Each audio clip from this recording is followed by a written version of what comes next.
Au cœur du centre de Los Angeles, à 2 rues de Skid Row, se dresse une façade centenaire.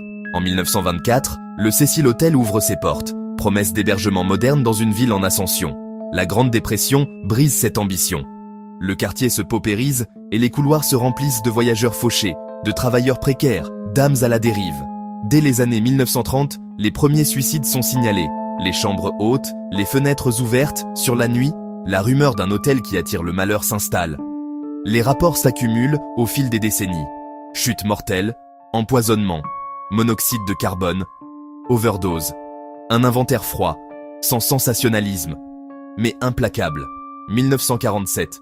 Une rumeur, non prouvée, lie fugitivement le lobby du Cecil à l'affaire Elizabeth Short, le Dahlia noir. Rien d'officiel, mais le nom de l'hôtel s'accroche aux colonnes des journaux. 1964. Goldie, Pigeon Goldie. Osgood est retrouvé assassiné dans sa chambre. L'enquête n'aboutit pas. Le crime demeure non résolu. Année 1980. Richard Ramirez y dort certaines nuits, anonyme parmi les anonymes. Plus tard, il sera reconnu coupable comme tueur en série. 1991-1992. Jack Unterweger séjourne au Cecil, lors d'assignation à Los Angeles. Il sera ensuite condamné pour meurtre. L'adresse change, les murs restent. En 2011, une partie du bâtiment est rebrandée Stay on Main, tentative de séparation d'avec la mauvaise réputation. 2013. La disparition d'Elisa Lam attire l'attention mondiale. Une vidéo de surveillance d'ascenseur devient virale. Gestes erratiques, portes récalcitrantes, regards anxieux hors champ.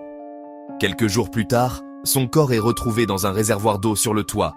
Les toits denses, les cuves métalliques, l'accès technique, tout devient matière à question.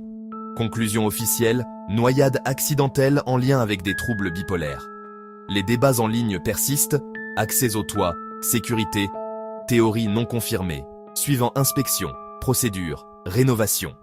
Les autorités examinent, les gestionnaires reforment, la structure se réorganise. Depuis 2021, le bâtiment sert majoritairement de logement abordable et supportif. La vie continue, plus sobre, plus encadrée. Et pourtant, un nom persiste comme un écho. Le Cecil montre comment les lieux absorbent les histoires. Vérité, peur et questions sans réponse. Et les restituent en murmures, la nuit, quand la ville se tait.